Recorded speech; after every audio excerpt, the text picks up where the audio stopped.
오늘 본문은요, 요한복음 3장 1절에서 10절까지 보겠습니다. 예, 요한복음 3장 1절에서 10절까지 보도록 하겠습니다. 네, 우리 김경숙 집사님 3장 1절에서 10절까지 읽어주세요. 네. 그런데 바리새인 중에 니고데모라 하는 사람이 있으니 유대인의 지도자라. 그가 밤에 예수께 와서 이르되 랍비여, 우리가 당신은 하나님께로부터 오신 선생인 줄 아나이다. 하나님이 함께 하시지 아니하시면 당신이 행하시는 이 표적을 아무도 할 수 없음이니이다. 예수께서 대답하여 이르시되 진실로 진실로 내게 이르노니 사람이 거듭나지 아니하면 하나님의 나라를 볼 수 없느니라. 니고데모가 이르되 사람이 늙으면 어떻게 날 수 있사옵나이까? 두 번째 모태에 들어갔다가 날 수 있사옵나이까? 예수께서 대답하시되 진실로 진실로 내게 이르노니 사람이 물과 성령으로 나지 아니하면 하나님의 나라에 들어갈 수 없느니라. 육으로 난 것은 육이요 영으로 난 것은 영이니 내가 네게 거듭나야 하겠다는 말을 놀랍게 여기지 말라. 바람이 임의로 불매 네가 그 소리는 들어도 어디로 와서 어디로 가는지 알지 못하나니 성령으로 난 사람도 다 그러하니라. 니고데모가 대답하여 이르되 어찌 그러한 일이 있을 수 있나이까?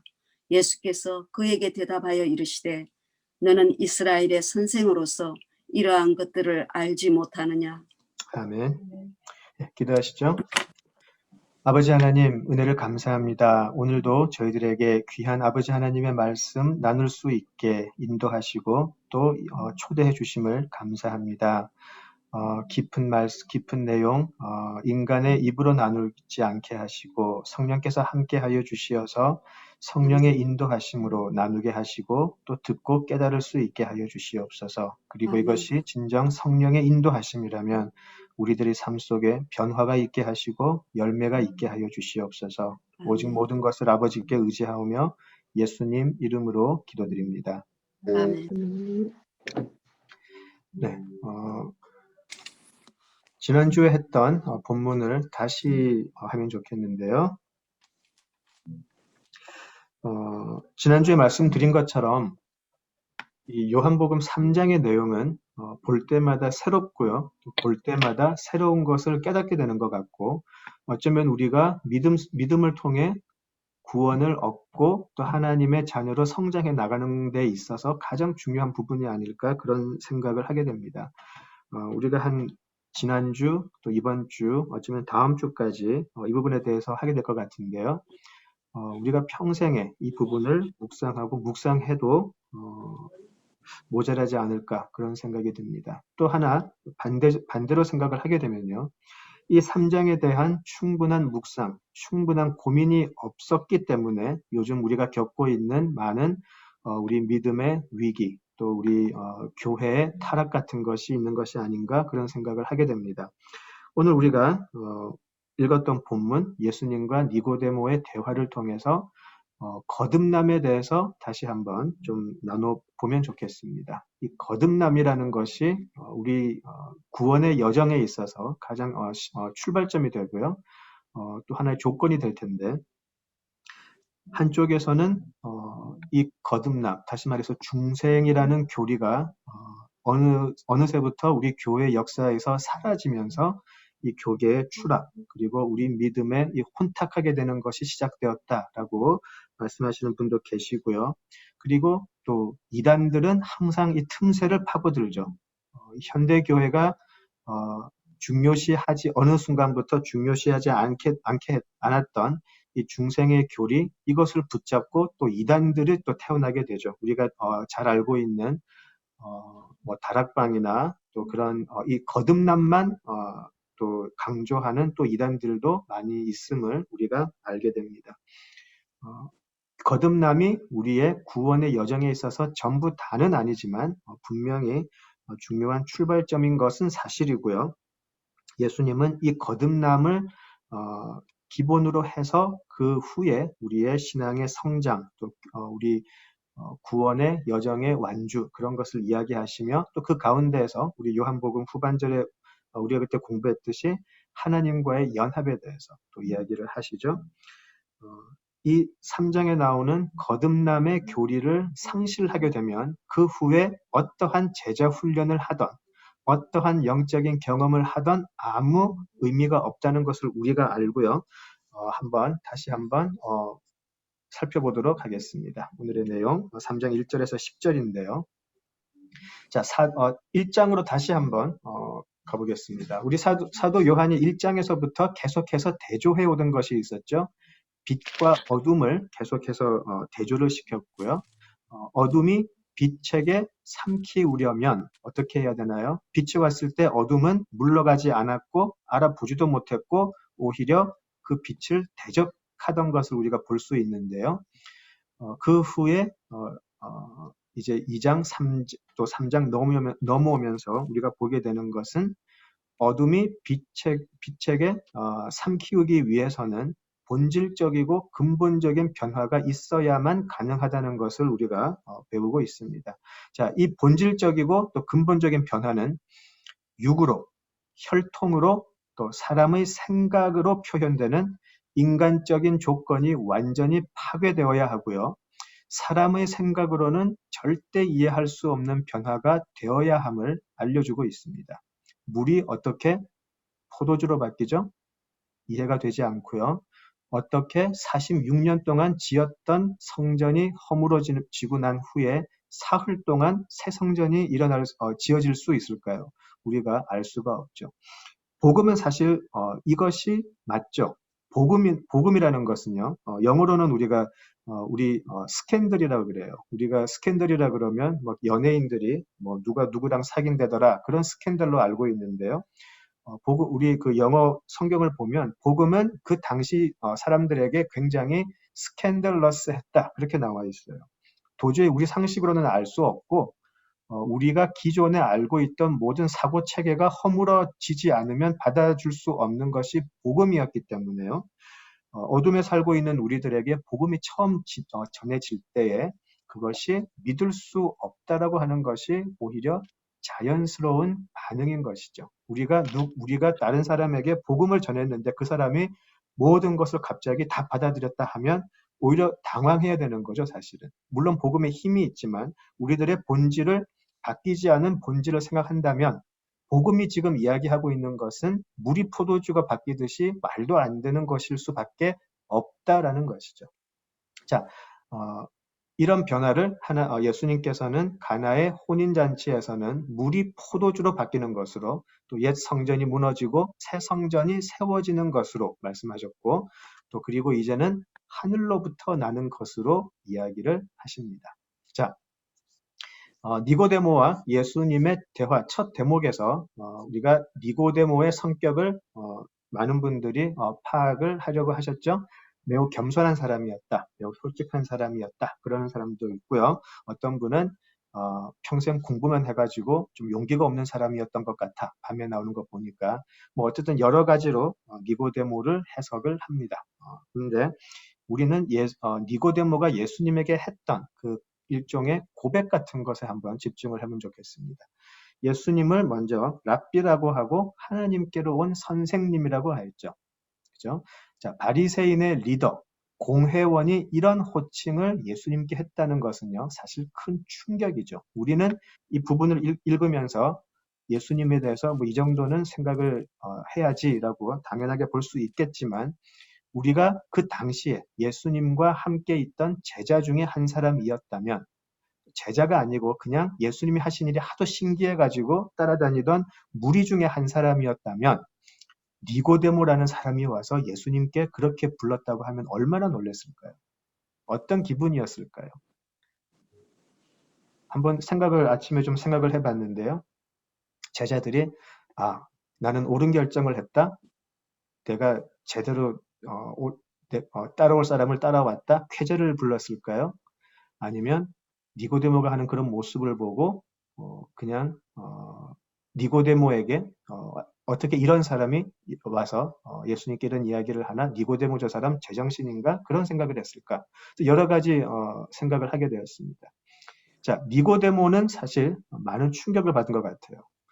예수님이 행하신 표적들을 보고 예수님이 하시는 여러 가지 이야기를 들으면서 많은 충격을 받은 것 같아요. 일단 예수님을 만나러 이 자리에 혼자 왔다라는 것 자체가 이 사람이 얼마나 큰 충격을 받았는지 보여주죠.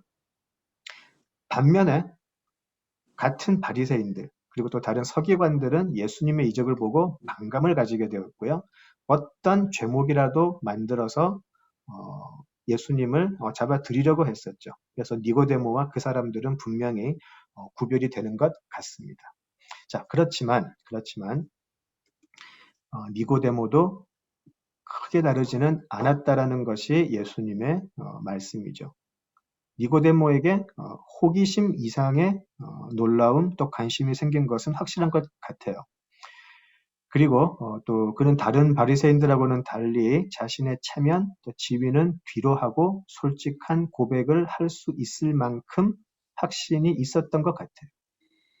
우리가 그 사람을 보면 이 사람을 믿는 사람이다라고 아마 쉽게 말하지 않았을까 생각을 해보게 됩니다. 지난주에 나눴던 대로 지금 니고데모가 이 정도 고백을 했다 그러면 니고데모나 되는 사람이 이 지위에서 이런 고백을 했다 그러면 만약에 현대교회에서 이렇게 했다 그러면 아마 당장 간증집 내라 그랬겠죠. 큰 화제가 되었을 것 같은데요. 자, 그런데 니고데모가 본 것은 무엇이었나를 다시 한번 생각을 해보죠. 니고데모는 예수님의 표적들을 보고 예수님이 하나님께로부터 보내심을 받은 선생이다라고 알게 되었다라는 것이죠. 자신의 성경에 대한 지식에 근거해서 자신의 판단에 근거해서 그는 예수님이 누군지 알아보았다라고 이야기하는 거죠. 나는 당신이 하나님께서 보내신 선생님인 줄 알아챘습니다라고 이야기를 하는 거죠. 그죠? 자, 사실 니고데모의 종교관을 생각을 해보면 그 당시 많은 사람들의 종교관에 대해서 생각을 해보면 니고데모의 이 고백은요, 사실 최고의 찬사죠.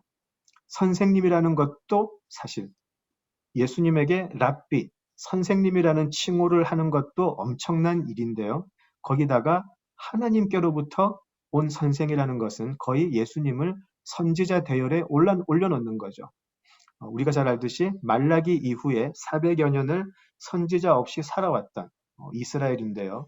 지금 니고데모는 예수님을 400년 동안 이스라엘 민족이 기다려온 그 선지자 대열에 올려놓는 그런 고백을 듣게 되는 거죠.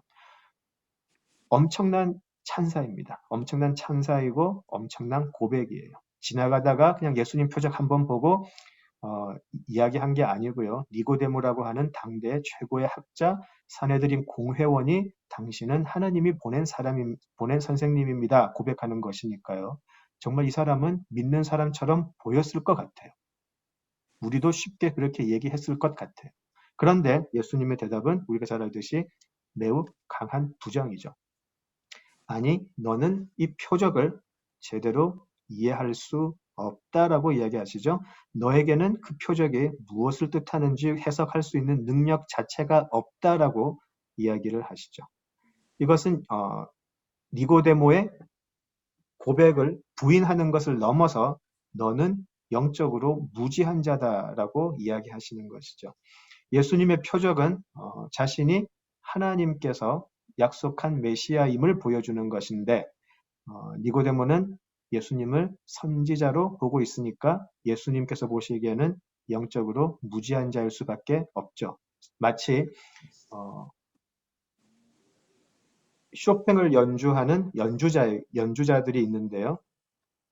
쇼팽 본인이 왔는데 그 쇼팽이 그 피아노 연주하는 것을 보고 당신이 쇼팽을 가장 잘 이해하는 연주자입니다. 라고 고백하는 것과 똑같은 것이죠. 쇼팽이 본인에게 당신은 쇼팽을 가장 잘 이해하는 연주자입니다. 라고 찬사를 하는 것과 똑같다라는 것이죠. 쇼팽 본인은 알아보지 못한다는 것이죠.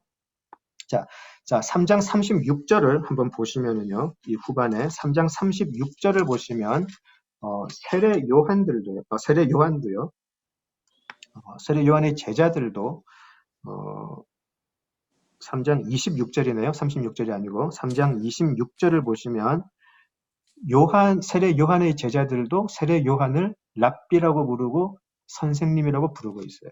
그러니까 랍비라고 부르고 선생님이라고 부르는 그것이 사실은 이 선지자 위를 넘어서는 고백은 아니다라는 것을 알 수가 있죠. 세례 요한도 제자들은 랍비이고 선생님이라고 불렀어요. 그런데 요한이 한 가지 부정하는 것이 있죠. 너희들이 나를 랍비라고 부르고 선생이라 부르지만 나는 하늘과 땅을 잇는 사람은 아니다. 나는 하늘에 간 적이 없기 때문에, 나는 하늘에서 온 사람이 아니기 때문에 나는 모르지만 앞으로 오실 그리스도는 하나님이 보내셔서 놀라운 일을 행하실 것이다. 그렇게 고백하는 부분이 나옵니다. 그렇기 때문에 그는 흥하여야 하고 나는 쇠하여야 한다. 그분이 진짜이기 때문에 이렇게 이야기를 하는 것이죠. 하늘로부터 새롭게 태어나지 않은 사람들의 한계가 바로 거기까지입니다. 하늘로부터 새로 태어나지 않은 사람은 볼 수 있는 한계가 바로 거기까지예요. 당신은 하나님이 보낸 선지자입니다까지 고백할 수 있는 것. 그것이 한계이죠. 그러나 예수님은 지금 그 한계를 뛰어넘는 사람이 있을 것이다.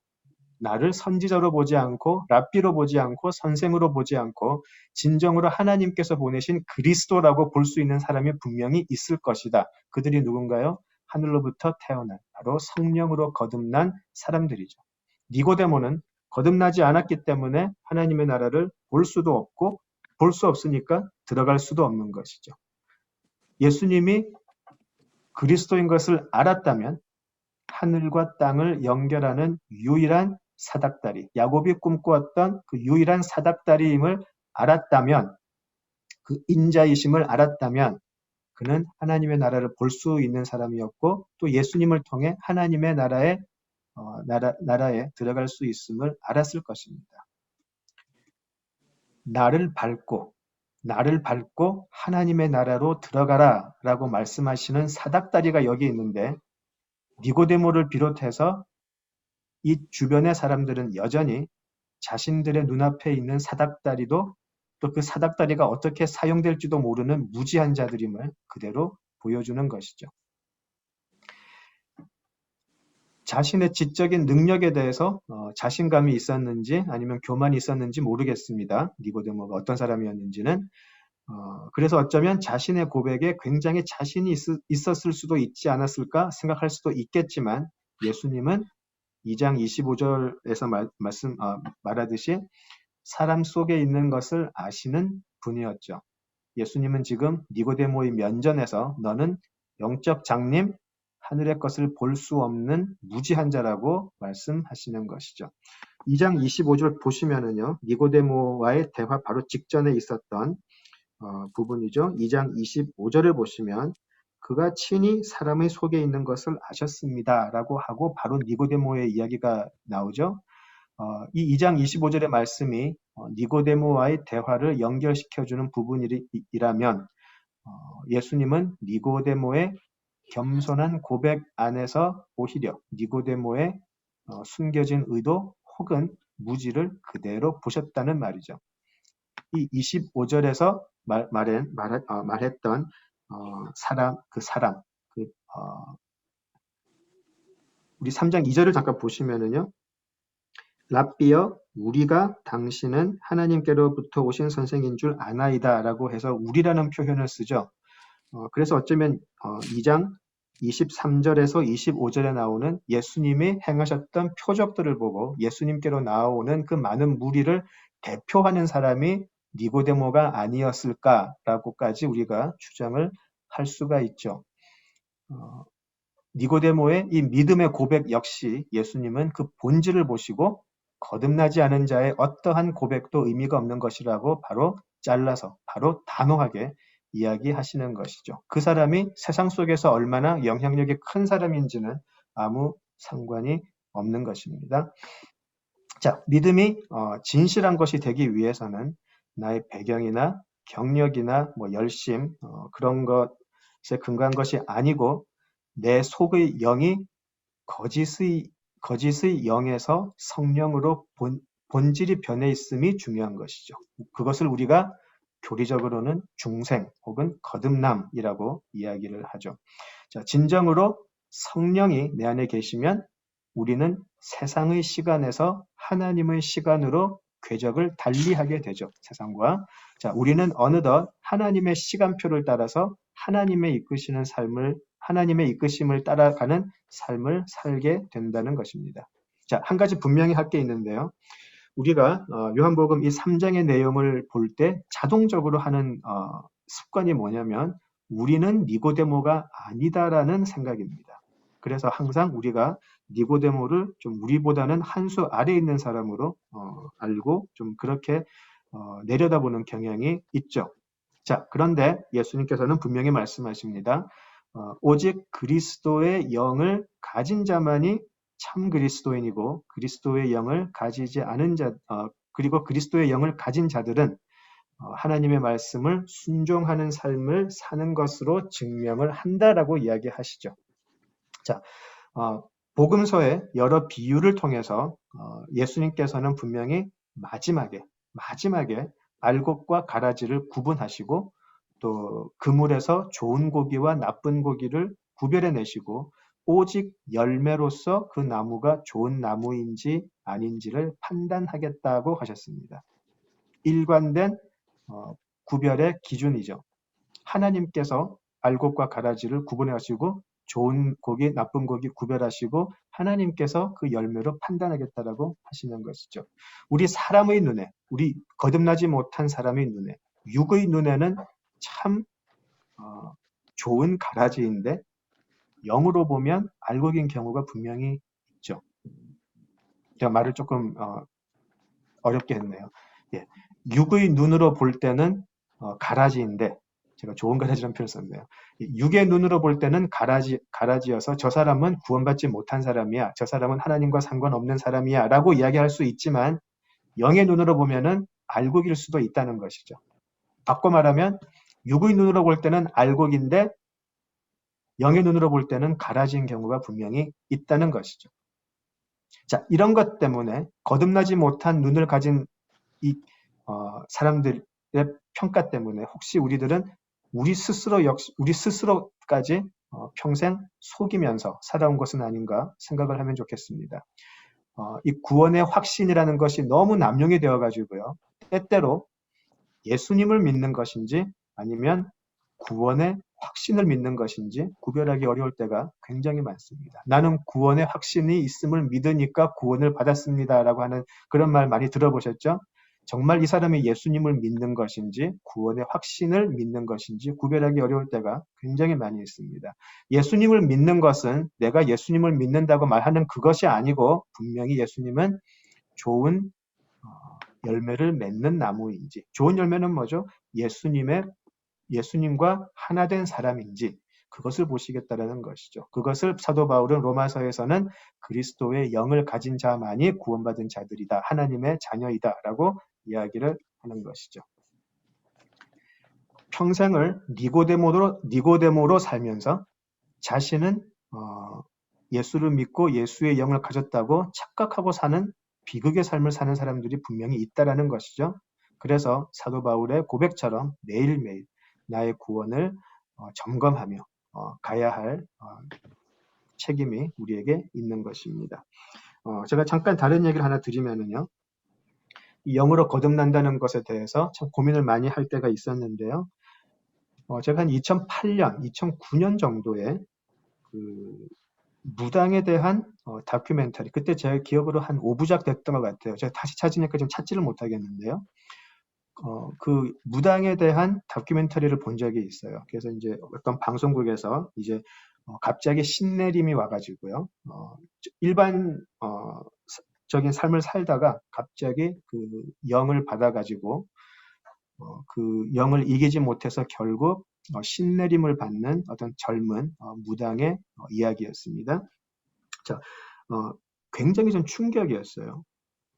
왜 충격이었냐면 그런 사람들 우리가 강신무당이라 그러죠. 강신무당은 진짜 자신은 아무 노력도 하지 않았고 찾지도 않았는데 그런 영이 와서 그 사람으로 하여금 무당이 되게 하는 그런 사람을 우리가 강신무당이라고 하죠. 자, 그 강신무당이었는데요. 그 사람이 이제 결국은 신내림을 받기로 결정을 하고 신내림을 받는 그 과정을 보면서 제가 무엇에 그렇게 놀랐냐면요. 굉장히 그 신엄마라 그러더라고요. 이제 그 사람을 이제 영을 받는데 도와주는 그 무당을 신엄마라고 그러는데 한 달 전부터 굉장히 경건한 삶을 살아요. 저 깜짝 놀랐어요. 정말 경건한 삶을 살고 중간중간에 이제 자기들은 기도한다 그러죠. 기도하는데 막 잡신이 온다 그러고 정말 우리가 하는 말로 축사하는 것도 굉장히 많이 나오고요. 실제로 영이 내렸을 때 이제 작두 타는 것도 봤어요. 어, 무엇이 저를 굉장히 놀라게 했냐면 그 사람들이 영에 받는 과정에서 그 사람들이 그 영에 대해서 얼마나 집중을 하고 그 영을 거역하면 자기가 어떻게 된다라는 것이 실제적으로 다가와서 하루 24시간 모든 그 삶의 초점이 자기를 지배하는 그 영에 가 있더라고요. 그 영에 가 있어서 내가 어떻게 해야 나를 주장하는 이 영을 기쁘게 할까? 어떻게 해야 내가 이 영이 시키는 대로 할까? 그것에 모든 초점이 맞춰져 있는 거예요.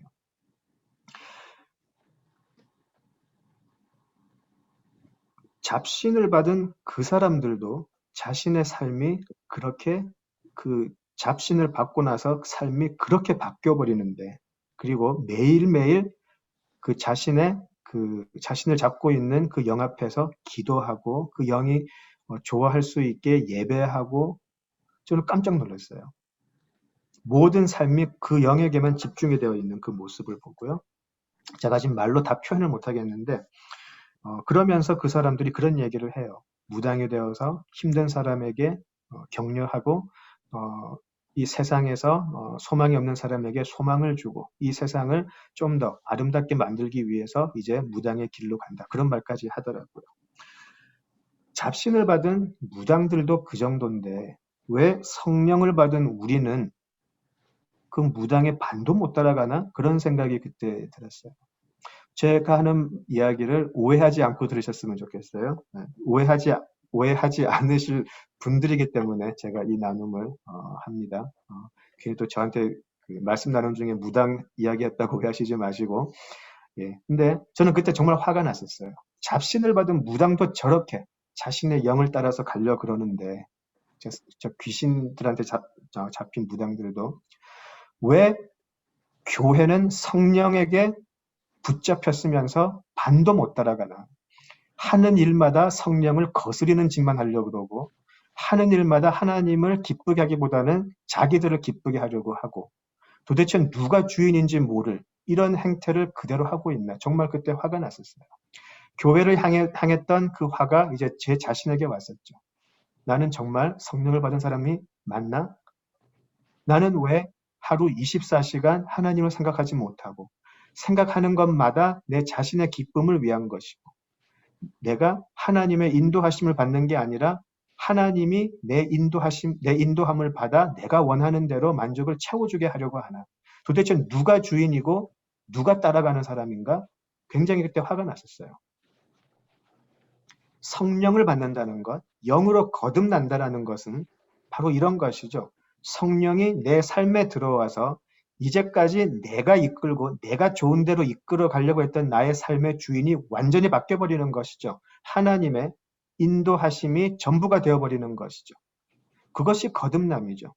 내가 주인이 돼서 내가 원하는 대로 살아갔던 그리고 그 가운데 하나님, 십자가마저도 나의 도구로 삼고 살아왔던 삶이 이제 완전히 십자가가 내 영의 중심에 딱 놓이게 되고 부활이 이 모든 세상의 영을 이겨내고 부활이 나의 능력, 나의 권세가 되는 것이죠. 무엇을 해도 하나님께서, 내 아버지께서 기뻐하시는 삶, 무엇을 해도 내 아버지 앞에 부끄럽지 않은 삶을 살려고 하는 것이 성령으로 태어난 사람들이죠. 니고데모처럼 그냥 나는 예수님이 하나님의 아들인 것을 믿습니다. 그렇기 때문에 나는 천국에 갈 것을 분명히 믿습니다. 이렇게 허무한 말의 고백이 아니라 내 삶이 성령의 인도하심 속에 분명히 오늘 하루 놓여 있는 것이죠.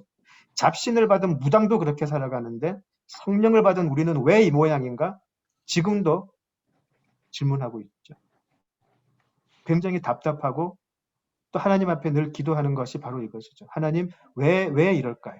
조금 더 하나님의 뜻을 따라서 살고 싶은데 조금 더 하나님의 인도하심을 듣고 거역하지 않고 살고 싶은데 왜 이럴까요? 늘 가슴을 치게 되죠. 물론 하나님은 우리가 이제 자식이기 때문에 그러한 연약함을 그냥 두고 보진 않으시죠. 분명히 성령을 통해서 힘 주시고 그래도 내 사랑으로 다시 일어나라고 하시는 분이 하나님이시죠. 그렇지만 하나님의 사랑 안에서 우리가 진짜 성령의 인도하심을 받는다면 우리의 판단의 기준, 우리 삶의 모습은 분명히 살아야죠. 무당보다 못한 성령 받은 사람을 살면 안 되지 않을까요? 우리 집사님, 권사님들에게 드리는 말이 아니고 제 자신에게 하는 질책입니다. 제 자신에게 하는 질책입니다.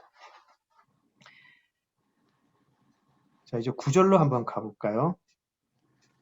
오늘 본문인 9절을 보시면 니고데모가 대답하여 이르되 어찌 그러한 일이 있을 수 있나이까? 라고 이야기를 하죠. 그때 예수님의 대답은 질책입니다. 너는 이스라엘의 선생으로서 이러한 것들을 알지 못하느냐? 라고 이야기하시죠. 너는 이스라엘의 선생이라고 하면서 말씀을 가르치는 사람이면서 왜 내가 지금 하는 말을 전혀 모르는 사람처럼 생소하게 받아들이지? 왜 하나님의 말씀을 가르치는 사람이 당연히 알고 있어야 할 것을 모르는 것처럼 이야기를 하지? 그렇게 질책을 하시죠. 이스라엘의 참 선생이라면 하나님을 가르치는 사람이라면 성령으로 거듭나는 것에 대해서 사실은 알고 있는 것이 맞다라고 이야기하시는 것 같습니다. 물론 니고데모만 그런 것이 아니죠. 성경에서는요, 이미 하나님께서 영을 보내시고 그 영을 받으면 하나님 나라를 보고 상속할 것임을 여러 차례 말씀하셨는데 성경을 가르치는 니고데모가 이 중요한 사실을 이해하지 못한다는 말인가 질책하시는 부분입니다. 우리 몇 군데만 찾아보죠. 우리 이사야서 44장 1절 가보겠습니다. 이사야서 44장 1절에서 3절. 이사야서 44장 1절에서 3절 보시겠습니다. 이사야서 44장 1절에서 3절. 이정근 집사님 읽어주시겠어요? 나의 종 야곱, 내가 택한 이스라엘아, 이제 들으라. 너를 만들고 너를 모태에서부터 지어낸 너를 도와줄 여호와가 이같이 말하노라. 나의 종 야곱, 내가 택한 여수루나 두려워하지 말라. 나는 목마른 자에게 물을 주며 마른 땅에 시내가 흐르게 하며 나의 영을 네 자손에게 나의 복을 네 후손에게 부어주리니. 예, 나 외에 믿을 신이 없다. 내가 이제 너에게 영을 보내주겠다라고 이야기하시죠. 우리 요엘서로 가볼까요? 예, 요엘서 2장 28절로 가보시겠습니다. 굉장히 유명한 잘 알려진 구절이죠. 요엘서 2장 28절 가보겠습니다. 구약 1272페이지 정도 있습니다. 구약 1272페이지 정도에 자, 요엘서 2장 28절에서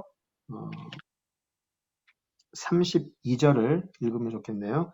요엘서 2장 28절에서 32절. 예, 우리 김경숙 집사님 읽어주시겠어요? 그 후에 내가 내 영을 만민에게 부어주리니 너희 자녀들이 장래 일을 말할 것이며 너희 늙은이는 꿈을 꾸며 너희 젊은이는 이상을 볼 것이며 그때에 내가 또 내 영을 남종과 여종에게 부어줄 것이며 내가 이적을 하늘과 땅에 베풀리니 곧 피와 불과 연기 기둥이라. 여호와의 크고 두려운 날이 이르기 전에 해가 어두워지고 달이 핏빛같이 변하려니와 누구든지 여호와의 이름을 부르는 자는 구원을 얻으리니 이는 나 여호와의 말대로 시온 산과 예루살렘에서 피할 자가 있을 것이며 남은 자 중에 나 여호와의 부름을 받을 자가 있을 것임이니라. 예, 우리가 잘 알고 있는 우리가 성령을 이야기할 때 항상 이 요엘서 이 부분을 이야기하는데요. 하나님은 분명히 모두에게 하나님의 영을 부어주시고 그 영을 통해서 하나님을 찾는 자들을 구원하시겠다라고 이야기를 하셨죠. 한 군데만 더 찾아볼게요. 중요한 부분이기 때문에 우리 에스겔서로 가보죠. 에스겔서 36장으로 한번 가보시겠습니다. 에스겔서 36장입니다. 구약 1209페이지 정도에 있습니다. 구약 1209페이지 정도에 있고요. 에스겔서 36장 24절에서 28절 읽어보겠습니다. 에스겔서 36장 24절에서 28절까지 우리 신현만 읽어주세요.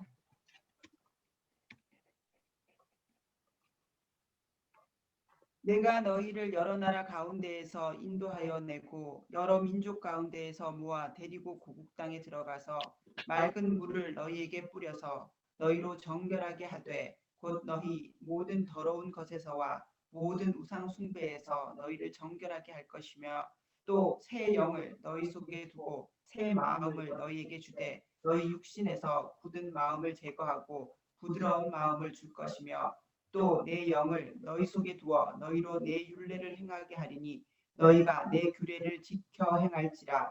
내가 너희 조상들에게 준 땅에서 너희가 거주하면서 내 백성이 되고 나는 너희 하나님이 되리라. 아멘. 하나님은 이 선지자들을 통해서 하나님의 영을 이렇게 부어주겠다고 하셨고요. 그 하나님의 영을 만민에게 부어주시면서 그들을 정결케 하고 구원해 내시겠다라고 이야기를 하셨죠. 자, 그런데 예수님께서는 니고데모에게 물어보시죠. 그런데 너는 이것이 무슨 뜻인지 몰랐네 라고 이야기하시는 것이죠. 그러니까 너는 내가 누구인지도 모르고 나를 보고 엉뚱한 소리를 하고 그렇게 하는 것이지 라고 질책하시는 것이죠. 이스라엘 선생들조차 선지자들을 통해서 보여주신 하나님의 뜻을 알지 못했죠. 그들은 하늘로부터의 거듭남이 뭔지 몰랐기 때문에 오직 그들은 무엇이 그들을 구원한다고 여겼을까요? 요한복음 1장에서 이야기했던 육으로, 혈통으로, 사람의 뜻으로 전심을 다해서 살면 그들의 혈통 때문에 하나님이 또 그들이 육의 행위 때문에 하나님이 그들을 구원해 주실 것이라고 믿었던 것이죠. 만약에 그들이 거듭난 사람이었다면 하나님께서는 지금 이 영을 부으시는 다는 그 내용이 어떤 뜻인지 그리고 어떤 메시아가 올 것이며 지금 눈앞에 있는 분이 바로 그분이며 하나님의 약속의 성취라는 것을 알았을 텐데 그러지 못했다는 것이죠. 하나님의 영을 받으면 무엇이 어떤 일이 나나요? 거듭남에 있어서 바로 나의 타락, 하나님의 내가 얼마나 타락한 존재이며 하나님의 진노가 반드시 임할 것이라는 것을 필연적으로 알게 되죠. 그 어떠한 구원의 선포에 있어서도 이 부분이 빠져버리면 그것은 참된 성령으로의 거듭남, 성령으로의 구원이라고 얘기할 수가 없죠. 가장 먼저 일어나는 것이죠. 그런 얘기 많이 들어보시잖아요. 나는 예전에 교회 가는 것은 좋았는데 자꾸 나를 죄인이라 그래서 기분 되게 나빴다. 뭐 그런 얘기 많이 하잖아요.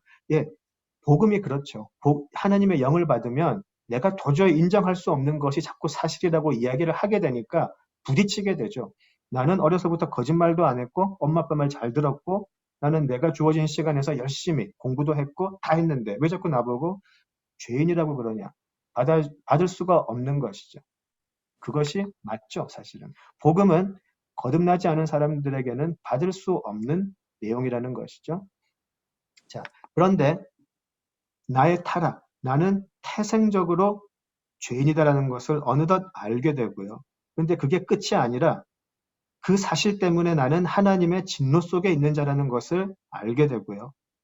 거기서 이 절망의 순간에 바로 유일한 구원의 길이 되는 예수 그리스도, 하나님의 아들 예수 그리스도가 보이게 되는 것이죠. 예수님을 보게 되는 사람들은 너희는 잠잠히 있어 주가 하나님됨을 알지어다 라고 하는 그 고백처럼 완전한 절망에서 나는 아무것도 할 수 없는 상황 속에서 하나님이 예비하시고 준비하시고 또 이루시는 그 예수라고 하는 사닥다리를 보기 시작하는 것이죠. 그것이 거듭남이죠. 니고데모는 그것을 알지를 못했어요. 자신하고 부딪히는 복음을 경험해보지 못했던 것이죠. 그냥 자기는 혈통적으로 좀 공부를 많이 했으니 육으로 사람의 뜻으로 하나님께 굉장히 가까이 간 사람이라고 생각을 했을지 모르겠지만 그는 복음이 마땅히 거듭난 자들에게 일으키는 그것을 경험하지 못했던 것이죠. 자기 자신에 대한 절망, 하나님의 진노, 그런데 나를 위해서 하나님께서 예비하신 유일한 구원의 길인 예수님이 계신다. 그리스도가 계신다라는 것을 알지를 못했던 것이죠.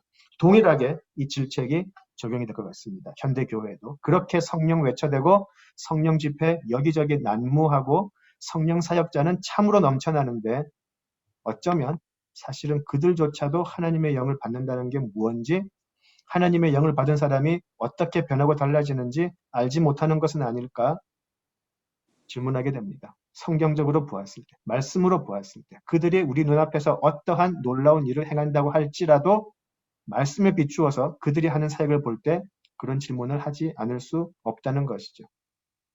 왜 성령을 구하고 받았다라고 자신하는 교회들에게서 이렇게 세상보다 못한 모습을 보게 되는 것일까요? 어쩌면 그들도 성령을 받았다기보다 니고데모와 같은 사람들로만 가득 차 있는 것은 아닐까 궁금해하게 됩니다. 그리고 이 질문은 지금 함께 예배드리는 우리에게도 동일하게 적용이 됩니다. 우리가 과연 니고데모가 보지 못한 거듭난 사람들만이 볼 수 있는 그것을 보고 우리의 유일한 구원이신 예수의 사닥다리를 밟고 올라가는 자들인지 우리는 매일매일 우리 자신에게 물어보며 그리고 그렇다라고 말씀하시는 하나님의 응답에 감사하고 살아가야 되는 것이 아닐까 싶습니다. 니고데모는 육의 전통, 또 혈통에 따라 아브라함의 자손으로 태어났었고요. 따라서 구원받은 민족이라고 생각을 했죠. 민족의 일원이라고 생각을 했죠. 그러나 예수님은 단호하게 육의 사람은 반드시 영으로 거듭나야 하나님의 나라를 알 수 있다라고 그리고 그것을 알아야 들어갈 수 있다라고 이야기하십니다. 성령의 사람, 거듭난 사람, 바람이 어디서 와서 어디로 가는지 알지 못하죠. 육에 속한 사람이 보는 시점, 육에 속한 사람이 보는 시점과 공간의 이해로서는 영으로 난 사람이 하나님으로부터 나서 하나님으로 돌아가는 것을 도저히 볼 수가 없죠. 볼 수 없는 곳에 어떻게 들어가겠습니까? 한 가지 말씀을 드리면 이런 것이죠. 우리가 히브리서를 공부할 때 3장 5절에서 6절을 보시면 이런 표현이 있었습니다. 모세와 그리스도를 비교하는 부분이었죠. 히브리서 3장 5절 6절에서 그 혈통을 그렇게 의지하던 이스라엘 민족에게 혈통을 그렇게 의지하는 이스라엘 유대교 출신 그리스도인들에게 예수님과 모세는 비교 대상 자체가 아니다라고 이야기하는 부분이었죠. 모세는 하나님의 집에서 종으로서 신실하였다. 하나님의 집에서 종으로서 신실하셨다. 그런데 그리스도는 하나님의 집을 맡은 아들로서 계셨다라고 분명히 그렇게 비교를 해 있죠. 영어로 보면 모세는 in God's house, 하나님의 집 안에서 in God's house. 그런데 예수님은 in이 아니고요. over God's house as a son. 모세는 그렇게 훌륭한 그들의 조상이었음에도 불구하고 여전히 하나님이 지으신 집 안에 있는 자고 예수님은 그 하나님의 집 밖에서 하나님의 집을 다스리는 아들이다라고 이야기했던 것이 히브리서 3장에 나와 있습니다. 그것이 차이인 것이죠. 니고데모는 모세까지 밖에 볼 수가 없어요. 니고데모는 같은 집 안에 있는 모세까지 밖에 볼 수가 없어요. 그러나 예수님은 지금 네가 거듭나지 못했기 때문에 이 집 밖에 있는 예수 그리스도는 네가 볼 수 없다라는 것이죠. 하나님의 아들은 볼 수 없다라는 것이죠. 거듭난 사람들은 집 안에 있는 모세를 벗어나서 집 밖에 있는 이 집을 다스리시는 하나님의 아들을 보는 사람이라는 것입니다. 그것이 히브리서 기자가 강조하는 부분이죠. 그런데 너 왜 자꾸 집 안에 있는 모세로 돌아가려고 하냐? 집 위에서 온 집을 다스리시는 아들을 본 사람들이 왜 자꾸 다시 집 안에 있는 모세에게 돌아가려고 하느냐? 그 꾸중이 바로 히브리서 3장에 있던 부분이었던 것이죠.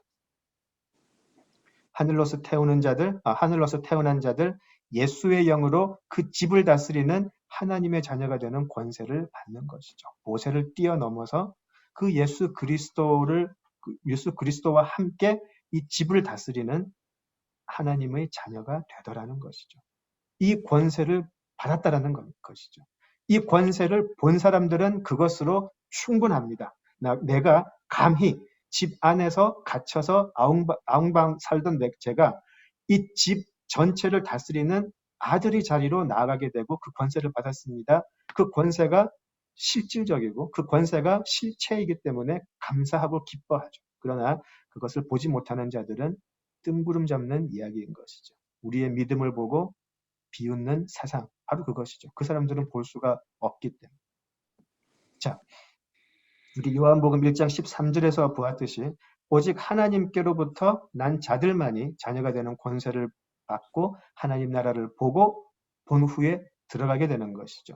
그러면 하나님께로 난 자들이 아니면 어떻게 되는 것인가요? 여기에 대해서는 예수님이 또 말씀을 하시죠. 요한복음 8장 44절을 보시면 너희는 너희 아비 마귀에게서 났으니 너희 아비의 욕심대로 너희도 행하고자 하느니라.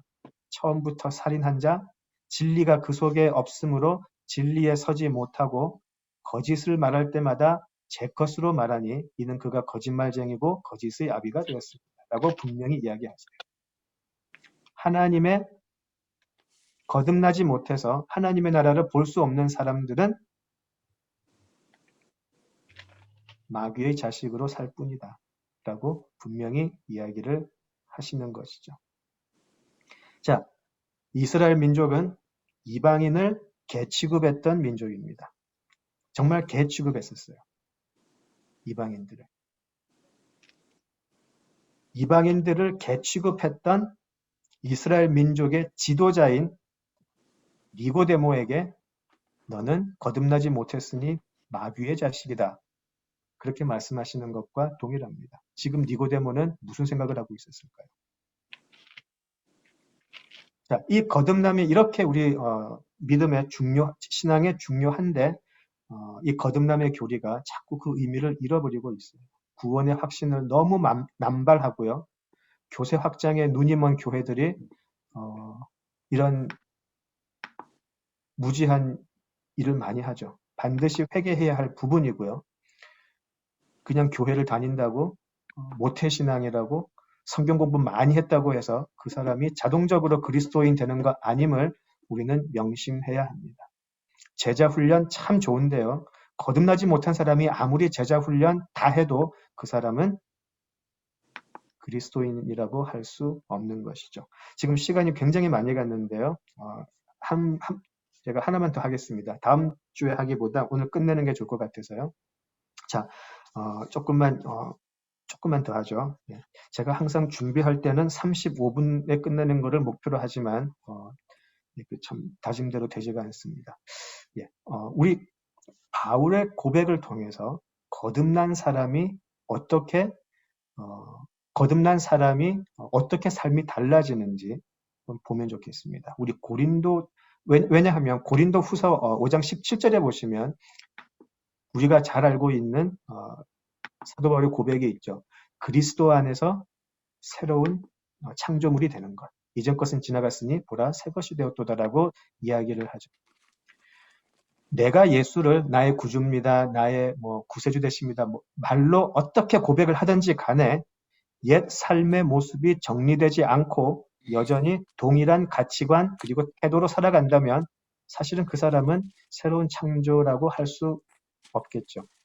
자, 바울이 어떻게 그 부분에 대해서 이야기하는지 한번 엿보도록 하겠습니다. 물론 바울 서신 전체에 새로이 태어난 사람에 대한 이야기가 나오죠. 자신도 어떻게 바뀌었는지가 나오고요. 오늘은 그 중에 그냥 한 부분만 한번 보겠습니다. 우리 고린도전서 1장으로 한번 가보죠. 오늘 우리 예배가 끝나고 나서 고린도전서 1장, 2장을 한번 쭉 읽어보시면 좋겠습니다. 지금은 시간이 너무 많이 갔기 때문에 다 읽지는 않겠고요. 고린도전서 1장, 2장을 이렇게 읽어보시면 특별히 새 번역이 참 잘 돼 있더라고요. 고린도전서 1장, 2장을 쭉 읽어보시면 지금 사도 바울이 예수님을 믿는 사람을 핍박하던 사도 바울이 어떻게 바뀌었는지가 잘 나와 있어요. 거듭난 사람의 모습이 어떻게 바뀌었는지가 잘 나와 있어서 그 종교적으로, 그 사회적으로 최고의 지위에 있던 바울이 어떻게 이렇게 변할 수가 있었을까 물을 수밖에 없는 그런 놀랍지만 동시에 또 강력한 메시지를 우리가 볼 수 있습니다. 끝나고 나서 1장, 2장 꼭 읽어보시면 좋겠습니다. 이 부분을 보면서 우리가 육으로 사는 사람들이 그리스도의 영을 받은 사람들과 어떻게 다른가 알 수 있을 것 같습니다. 자, 아시다시피 고린도 서신은 여러 가지 문제로 인해서 분열이 있던 고린도 교회에게 사도 바울이 보낸 내용인데요. 우리 1장 26절 한번 보시죠. 예, 사실 이게 쭉 읽어가야 되는 부분이에요. 쭉 읽어가야 되는 부분인데 제가 그냥 몇 가지만 뽑아볼게요. 1장 26절을 보시면 1장 26절 이후를 한번 쭉 보시면 하나님의 부르심을 입은 자들, 하나님의 영으로 거듭난 자들에 대해서 이야기를 합니다. 쭉 보시면 육체를 따라 지혜롭지도 않고 능한 자도 많지가 않고 문벌 좋은 자도 많지가 않고 오히려 천하고 멸시받고 가진 것 없는 자들을 거듭나게 하셔서 누구도 구원을 자랑할 수 없게 하셨다라고 되어 있어요. 지금 이 1장 2장을 보시면서 니고데모를 한번 떠올려 보시면 좋겠어요. 니고데모는 지혜롭고 아주 능한 자였고 문벌 좋은 자였죠. 그죠? 근데 하나님의 부르심을 입은 자들 중에 오히려 그런 사람들이 없더라. 오히려 니고데모와 정반대되는 그런 사람들이 오히려 거듭나서 예수님을 만나게 되더라. 그죠? 바울 자신도 그런 사람들 중에 한 사람이었죠. 고린도전서 1장 18절에 보시면 이런 이야기를 하죠. 십자가의 도가 멸망하는 자들에게는 미련한 것이요 구원을 받는 우리에게는 하나님의 능력이다라고 이야기를 합니다. 누가 멸망하는 자들인가요? 니고데모죠. 니고데모가 대표하는 하나님의 나라를 볼 수도 들어갈 수도 없는 자들에게는 십자가는 미련한 것이라는 것이죠. 미련하죠. 왜 남들은 구원한다고 막 하면서 자기 자신은 구원하지 못하는 그 사람을 믿는가? 왜 하나님이 최고의 저주라고 이야기했던 나무에 달린 자를 최고의 죄수를 믿는가? 미련하죠. 왜 그 사람을 위해서 니들이 목숨까지 바치나? 미련하죠. 그런데 은혜로 말미암아 성령으로 거듭난 그리고 하나님의 나라를 본 사람들에게는 그 십자가가 하나님의 능력이다라고 이야기하죠. 자, 고린도전서 2장 2절 한번 보실까요? 내가 너희 중에서 예수 그리스도와 그가 십자가에 못 박힌 것 외에는 아무것도 알지 아니하기로 작정하였음이라 라고 이야기합니다. 최고 학벌의 종교 지도자 바울이 예수 그리스도와 십자가 외에는 아무것도 알지 않기로 작정을 했다고 합니다. 예전에 믿었던 혈통, 학식, 우리의 거듭남과는 아무 상관이 없음을 이제 그가 알았기 때문이죠. 아까 우리가 찬양했듯이 예수님이 나에게 오시니까 이런 모든 것들은 아무 의미가 없어진 것이죠. 오직 그리스도, 십자가, 부활 말고는 전할 것이 없다는 것이죠. 자, 고린도전서 2장 6절에서 16절을 한번 쭉 읽어보시면요 좋겠습니다. 여기에 대해서 성령으로 오는 이 지혜가 이렇게 나와 있는데 시간이 없어서 다 읽지는 못하고요. 니고데모가 가진 그 지식과 지혜는 우리에게 구원을 가져다 줄 수가 없었죠. 그런데 그들은 자신들이 깨달은 지혜가 하나님의 구원을 받게 한다고 믿었었습니다. 그런데 바울이 지금 여기서 증거를 합니다. 참된 지혜는 하나님께서 만세전에 미리 정하신 것이고 그런데 이 시대의 리더들은 알지 못하고 그 지혜는 9절 눈으로 볼 수도 없고 귀로 듣지도 못하고 사람의 마음으로 생각조차 할 수 없다라고 이야기하죠. 어떻게 가능하죠? 그러면 10절에서 말씀하시는 것처럼 하나님의 성령으로 이것을 보이시기 때문에. 어떻게 성령이 이것을 보이시나요? 우리가 성령으로 거듭난다라고 할 때 그것이 왜 성령으로 난 것이 중요한가요? 성령만이 하나님의 깊은 것을 다 아시기 때문에 그 하나님의 깊은 것을 다 이해하는 성령으로 거듭난 자들은 하나님의 지혜를 성령을 통해서 볼 수 있게 되는 것이죠. 자, 14절에서와 같이 육에 속한 사람은 하나님의 성령의 일을 거부하죠. 요한이 증거했던 내용과 동일합니다. 참 빛이 세상에 왔지만 어둠이 그 빛을 거부하며 싸우려고 한 것과 똑같습니다. 여기에 속한 사람은 분명히 성령의 일을 거부하죠.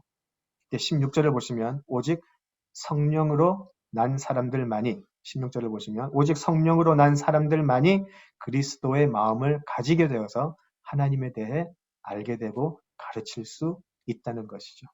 그렇다면 이스라엘의 선생이라고 하는 니고데모는 어떨까요? 성령으로 거듭난 사람이 아니기 때문에 사실상 그는 하나님의 깊은 것을 이해할 수 없었죠. 성령만이 하나님의 깊은 뜻을 이해할 수 있는데 성령으로 나지 않은 사람은 하나님의 뜻을 이해할 수 없죠.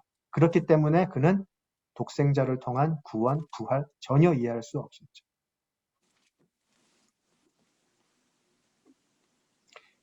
이 복음을 어떻게 우리가 우리 사람의 말로 이야기할 수 있을까요? 때때로 참 답답함을 느끼죠. 그러나 하나님께서는 그렇게 이야기하시죠. 우리 전도에 미련한 것으로 구원하신다. 우리 미련한 말씀, 우리 이 설교를 통해 미련한 성경 공부를 통해서도 하나님은 분명히 이 복음을 전하게 하시고 그렇게 복음을 알고 찾아온 이들을 자녀로서 기쁘게 받으신다라는 것이죠. 자, 몇 대째 믿는 집안에서 태어나서 평생 교회를 다녔고 지금도 열심히 성경 공부를 하며 주일 성수를 하고 있는 것으로는 하늘로부터 거듭났다는 것 전혀 증명할 수 없습니다. 어쩌면 이런 행위들조차 혈통, 사람의 뜻으로 난 것에 불과할 수 있기 때문입니다. 하늘로부터 거듭난 사람들은 본질이 변했기 때문에 그 본질의 변화로 말미암아 많은 고민이 생기게 되고 아픔을 겪을 것이며 어쩌면 큰 실망이 필연적으로 생길 수도 있겠습니다. 지금도 이 세상을 살기 때문에 그 갈등 속에 살고 있을 것입니다. 그러나 그 방향이 내가 지금 고민하고 힘들고 의심되고 하더라도 이 방향이 참된 것임을 믿는 것에는 변함이 없고 그 사실 때문에 그것이 진리인 것을 알기 때문에 더 예수님을 의지한다면 하늘의 평강, 하늘의 은혜가 반드시 그 사람을 자유케 하고 끝까지 신앙의 경주를 완주하게 하실 것입니다. 이것은 저의 약속이 아니고 성경에서 말씀하시는 하나님의 약속입니다. 그 약속에 우리 모두와 함께 하기를 기원합니다. 네, 우리 기도하시죠. 아버지 하나님, 진정으로 성령으로 거듭난 사람이 되어 더 하나님의 깊은 뜻을 알게 하시고 더 성령의 인도하심을 받게 하시고 그 하나님의 인도하심을 받음에 기뻐하고 자유케 되는 우리 모두가 되게 하여 주시옵소서. 우리가 우리 세상에 우리 삶의 주인이 되지 않게 하시고 이제 참 빛으로 오셔서 우리의 삶을 밝히시는 예수 그리스도가 우리 삶의 주인이 되게 하여 주시옵소서. 그 은혜를 감사합니다. 예수님 이름으로 기도드립니다. 아멘.